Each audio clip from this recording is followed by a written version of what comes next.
तो बच्चों ये वर्क पावर एनर्जी का एक और इम्पॉर्टेंट टॉपिक है potential energy of a spring. Spring के बारे में मतलब क्वेश्चन पेपर्स अगर पुराने लेके देखेंगे तो स्प्रिंग वर्ड 100% आपको मिलेगा। पिछले पुराने कई हर बोर्ड के पेपर्स लेके देखो स्प्रिंग नाम हम आपको मिलेगा ही मिलेगा। तो स्प्रिंग की बात जब आती है तो दो फॉर्मूले हमेशा एक्शन में आते हैं। एक स्प्रिंग की force F is equals to के एक्स, के स्प्रिंग कांस्टेंट रहता, के इज स्प्रिंग कांस्टेंट और उसका यूनिट रहता न्यूटन बाई मीटर, और वही वर्क डन या potential energy of A spring half के एक्स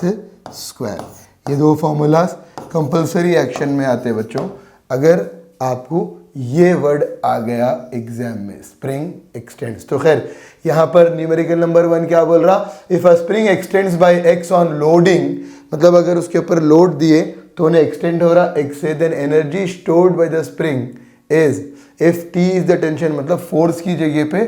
टी दे दिया उन्हें in the spring and k is spring constant. तो खैर बच्चों पहले तो F इज इक्वल्स टू के एक्स फॉर्मूला है,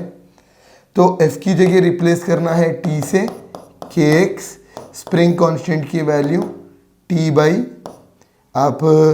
एक्सटेंशन की वैल्यू निकाल लीजिए, एक्सटेंशन की वैल्यू निकाल लीजिए,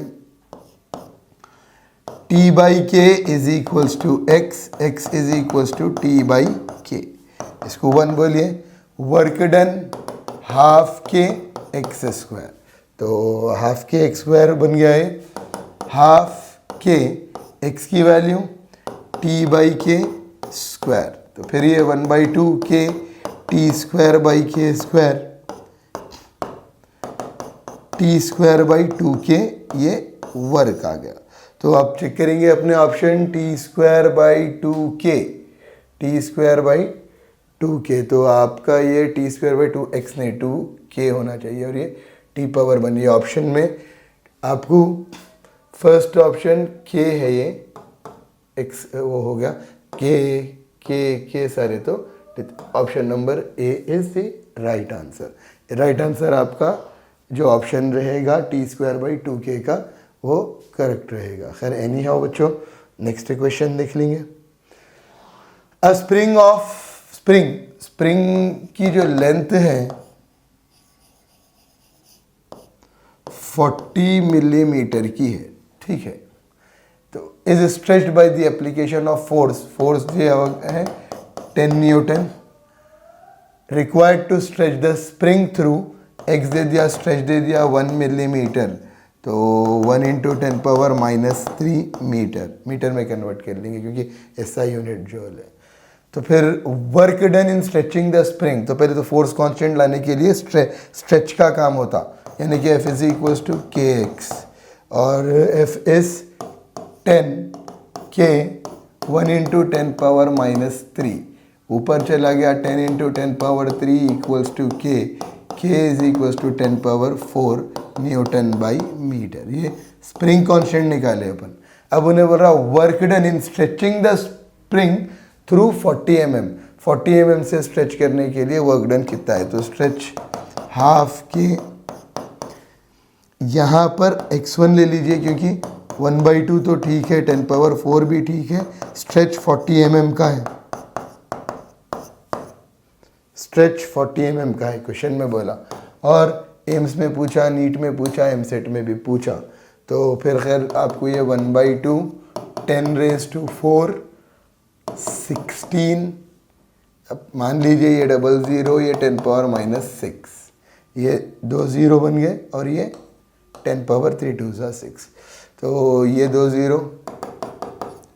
16 10⁻6 10⁻⁻6, ये तो गया 8 जूल वर्क आ गया, वर्क डन 8 जूल है। तो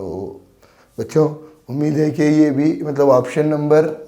D is the right answer. Next question देखेंगे।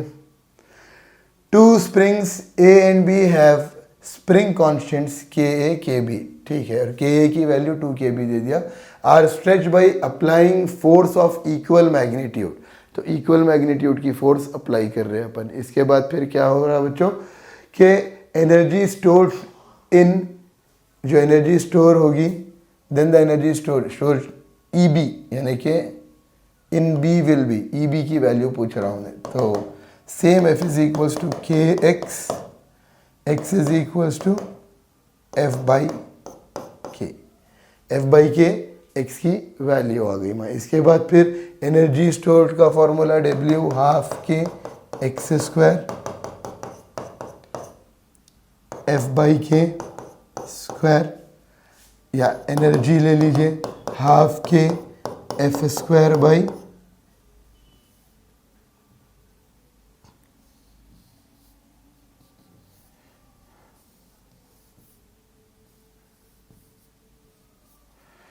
एफ स्क्वायर बाई के square, F square by 2k energy आ गई। तो अब दो स्प्रिंग, मतलब energy is inversely proportional to spring constant, E1 by E2 अगर मैं करूँ, या EA बाई EB मैं कर दूँ, तो फिर ये KB बाई KA होगा, क्योंकि इनवर्स रिलेशन है, A बाई B है तो वो B बाई A हो जाता है बच्चों। अब B बाई A हो जाने के बाद अपने को A की वैल्यू क्या दिया, कि A की value KB 2KB cross multiply 2EA is equals to EB, energy of the spring B is 2EA, ये आंसर आ गया। तो अब ऑप्शन नंबर 2EA ये करेक्ट है, ए वाला। फिर बच्चों fourth one, a spring of spring constant K की वैल्यू गिवन है माँ 5 into 10 power 3 newton by metre, is stretch initial stretch है 5 सेंटीमीटर का, 5 into 10 power -2 metre from the unstretch position, then the work done या work required to stretch it further by, तो x2 हो गया, already पहले से स्ट्रेच करा हुआ है और 5 से स्ट्रेच कर रहे हैं, तो 10 सेंटीमीटर 10 पावर -2 मीटर। तो फिर आपको वर्क पूछा गया half k higher value x2 square minus, दो स्ट्रेचिंग पोजीशन दिया तो x स्क्वायर जाके x2 minus x1,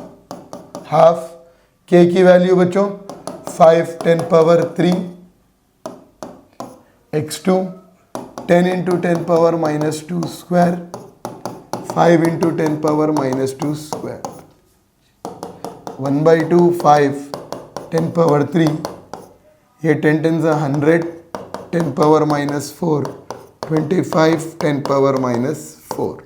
10 power -4 common, 1/2 5 10 power 3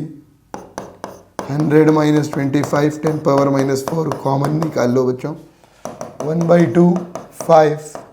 75 10 power -1। तो फिर उसके बाद बच्चों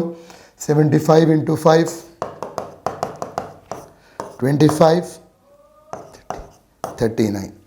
395/2, 2 1 2 9 और फिर लेट मी चेक बच्चों 25 35 37 होगा ये 37, तो 3 1 3 3 8 16 और फिर 5 है ये 3 7 0.5, तो 187.5 इंटू 10 पावर -1 187.5/10, ये ऊपर आ गया तो 18.75 joule of work is done. Important question है बच्चों, कुछ भी डाउट है तो फिर आप डाउट पूछ लो कमेंट सेक्शन में या आके पूछ लो, कोई प्रॉब्लम नहीं है। स्प्रिंग कांस्टेंट सेम प्रॉब्लम है बच्चों, spring constant 800 newton per metre का है, एक्सटेंशन दे दिया, इनिशियल एक्सटेंशन 5 सेंटीमीटर का, the work done in extending from 5 to 15, तो डायरेक्टली 15 सेंटीमीटर, और फिर वर्क पूछ रहा बच्चों, तो वर्क हाफ के x2 स्क्वायर माइनस x1। चलो बच्चों ये आप लोग सॉल्व करो और ये प्रॉब्लम के जो आंसर है कौन सा ऑप्शन करेक्ट है मेरे को कमेंट सेक्शन में शेयर करो, या फिर डायरेक्टली मैसेज करके इसका प्रोसीजर बताओ, या फिर फ़ोटो लेके कमेंट सेक्शन में अपडेट करो। तो